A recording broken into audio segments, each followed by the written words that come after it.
우리 성도님들께서는 새로운 사업이나 아니면 어떤 일들 아니면은 교회에서의 사역을 시작하실 때 아니면 인생에서 중요한 결정을 앞에 두었을 때 가장 먼저 무엇을 하시나요? 오늘 말씀의 주인공 솔로몬은 그의 왕위가 견고해 가는 시점에서 그가 무엇을 먼저 했는지를 말씀을 통해서 우리에게 보여주고 있는 그러한 구절의 말씀드립니다. 근데 솔로몬의 왕위가 견고해갈 시점이라 그랬는데 그때가 어떨 때일지를 한번 묵상을 해보았습니다. 왕위가 견고해진다는 것은 새로운 왕이 들어섰을 때 불필요한 사람들을 정적을 제거를 하고 또 이제 자신의 사람들로 채워지는 시점이 아마 국내에서는 그게 좀 왕위가 견고해지는 시점이 되는 것으로 생각을 하면 될 겁니다. 그에게는 제거해야지 될 대상이 아도니아가 있었고요. 그래서 자연스럽게 이루어졌고 또 이제 자신의 신하들, 아버지의 신하들 중에서는 아비아달 제사장과 요압 그 두 사람은 아도니아 편에 붙었었죠. 그리고 또 다윗이 아비아달 요압과 시므이를 정례를 하라고 유언을 남겨두었습니다. 그런데 그 세 사람 중에 마지막 제거 대상이 바로 시므이였죠. 시므이는 다윗의 전대왕 사울 왕 때에 사울 왕에 속해 있던 지파, 그 지파에 베냐민 지파에 상당히 가장 큰 영향력을 가진 장로였습니다. 좀 함부로 하기가 힘든 상대였었죠. 그래서 다윗도 그를 제거하지 못하고 아들에게 그것을 물려주게 되었습니다. 솔로몬은 시므이를 예루살렘에 가택연금을 시켜놓은 상태에서 네가 예루살렘을 벗어나게 되면은 당신을 죽이겠다. 서로 합의에 의해서 가택연금이 되었고요. 그가 자기의 종의 문제로 예루살렘을 벗어났다 돌아온 순간에 솔로몬이 그를 제거하게 됩니다. 아마 이때 정도를 솔로몬의 왕위가 국내에서 안정된 시기 정도로 견고해지는 시기로 볼 수 있을 것입니다. 그러면 우리 성도님들께서는 각자가 바라던 일이 이루어지고 안정이 됐을 때 무엇을 하고 싶으신가요?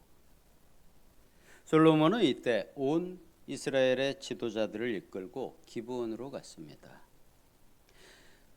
그가 군대를 정비하거나 새로운 정책을 발표하는 정치, 경제, 군사적인 행보를 하지 않고 기브온에서 바로 하나님께 예배를 올렸습니다.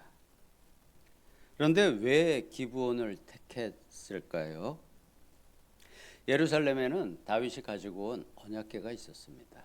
그 언약궤 앞에 제사를 드리면 되었을 텐데 굳이 기브온으로 신하들을 모두 데리고 간 이유는 하나님께서 직접 설계도를 주셨고 모세에게 그리고 모세를 통해서 짓게 하신 거룩한 성막 그리고 놋 제단이 그곳에 있었기 때문입니다. 큰 제사를 드리기에는 언약궤가 있던 예루살렘 성 안보다 이곳이 기브온이 더 적당하였다고 생각을 했던 것입니다. 솔로몬은 앞으로의 새로운 통치가 아버지 다윗의 왕권을 단지 계승하는 그 차원을 넘어서 이스라엘의 시작 모세로부터 이어져 온 그 하나님 앞에서의 거룩한 예배 그곳이 자신이 서 있음을 온 백성에게 자신의 신하들에게 선포하고자 하였던 것입니다. 그런데 그곳에서 드렸던 그 제사 예배의 규모가 아주 놀랍습니다. 1,000번제를 드렸다고 합니다. 즉 1,000마리의 제물을 대상으로 하나님께 올려드렸다는 것인데 이것은 단순히 딱 1,000마리를 꼭 숫자적으로 뜻하는 것만은 아닙니다. 이런 질량적인 의미를 넘어서 완전함, 충만함, 가득함을 뜻하는 상징하는 숫자 1,000마리를 표현을 했습니다. 이것은 솔로몬이 어떤 숫자적인 계산적인 헌신이 아니라 자신의 왕국 전체, 자신의 인생 전부를 남김없이 온전히 하나님께 드린다는 전적인 헌신, 그리고 하나님을 향한 사랑의 고백이 완전함을 뜻했다는 의미로 일천번제라고 표현을 하는 것입니다.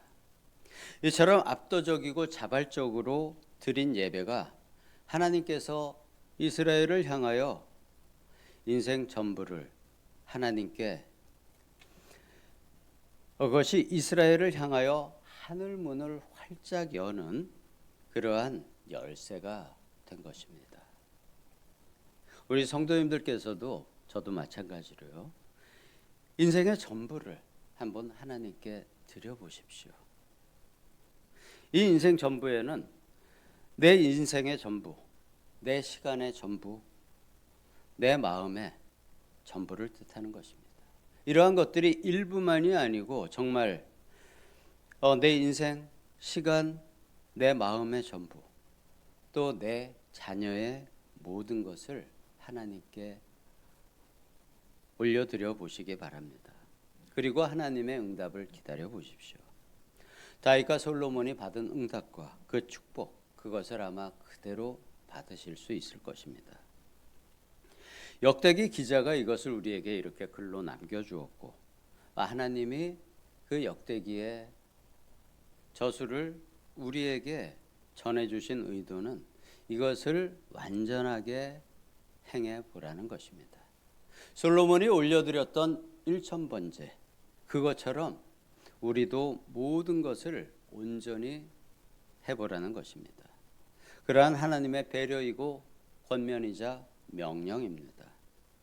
솔로몬은 인생의 진정한 능력과 평안, 그것을 하나님을 향한 온전한 예배에서 시작됨을 우리에게 분명히 가르쳐주고 있는 것입니다. 솔로몬의 이 진심 어린 예배에 하나님께서는 즉각 응답을 하셨습니다.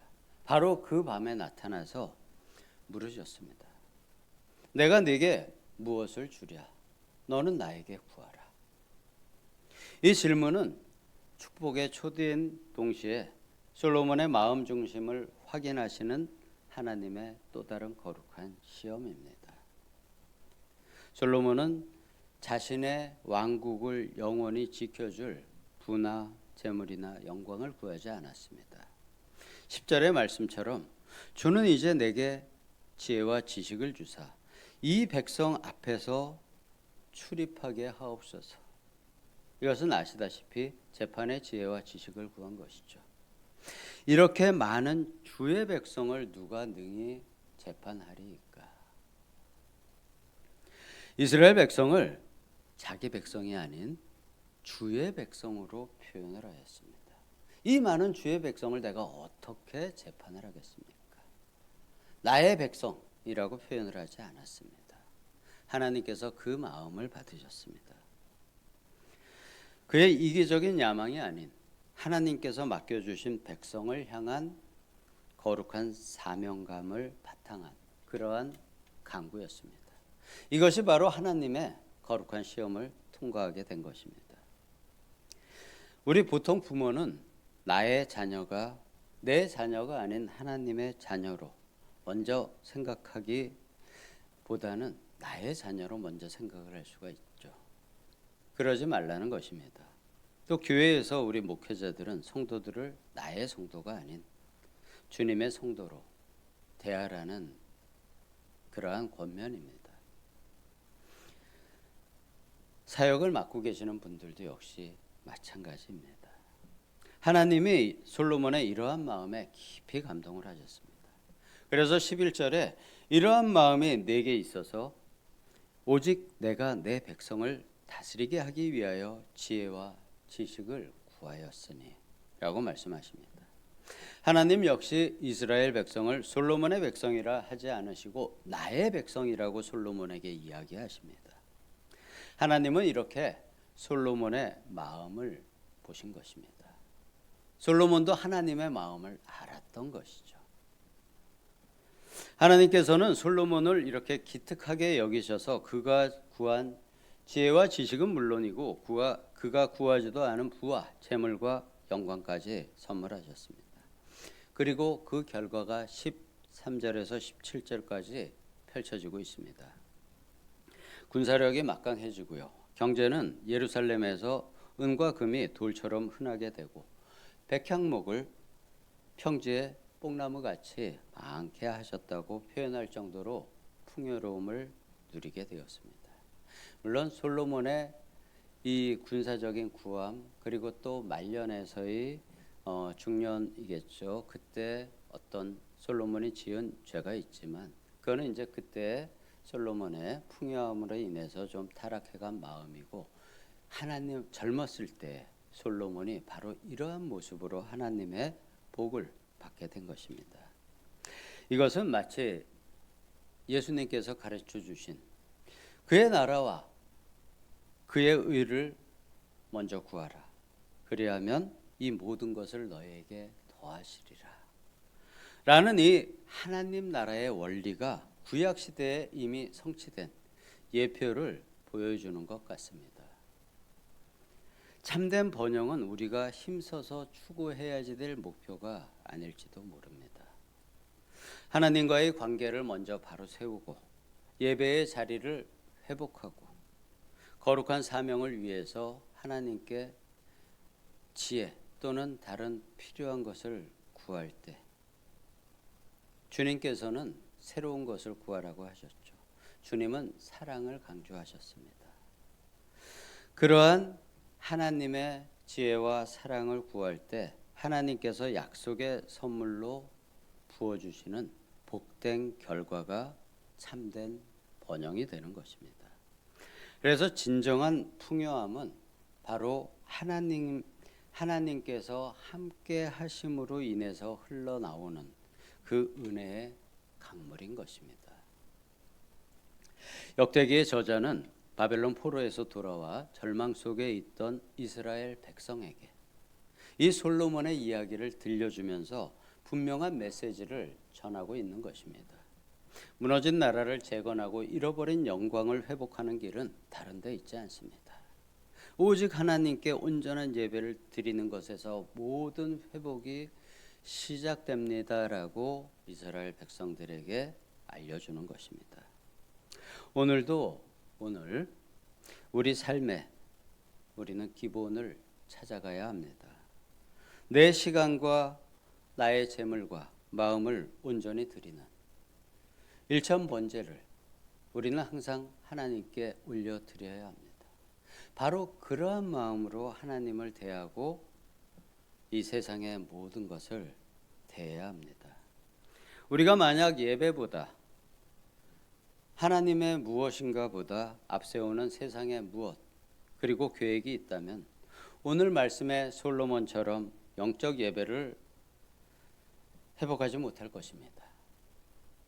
그 영적인 예배를 회복하고 나를 위한 지혜가 아닌 하나님의 몸된 교회, 하나님의 사역, 전도와 선교 바로 그런 것들을 섬기기 위한 지혜와 세상을 변화시킬 거룩한 지혜를 구해야 하겠습니다. 그럴 때 하나님께서는 우리가 구한 것뿐만 아니라 미처 구하지 않은 놀라운 은혜까지 솔로몬처럼 우리의 삶에도 강물처럼 가득 넘치게 채워주실 것입니다. 이 솔로몬이 누렸던 지혜와 그에 따르는 복을 항상 경험하시는 우리 모든 성도님들 그리고 또 제가 되기를 예수님의 이름으로 축복합니다. 아멘. 아버지 하나님, 그 바벨론 유수에서 돌아온 백성들에게 준 역대기 기자의 말씀을 통하여 우리 또한 아버지 그 은혜를 받았습니다. 우리가 세상에 무엇을 구하기보다 아버지의 그 무엇, 하나님의 나라, 주님께서 명령하셨습니다.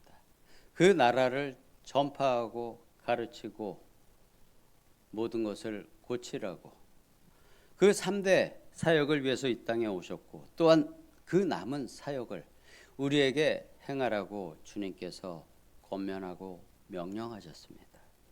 우리가 이 세상을 살아감에 있어서 또 내 가정과 내 사업장, 직장, 내 자녀들을 대함에 있어서 이것을 명심하고 그의 나라와 그의 사역을 먼저 구하는 우리 모두 되기를 예수님의 이름으로 기도드리옵나이다.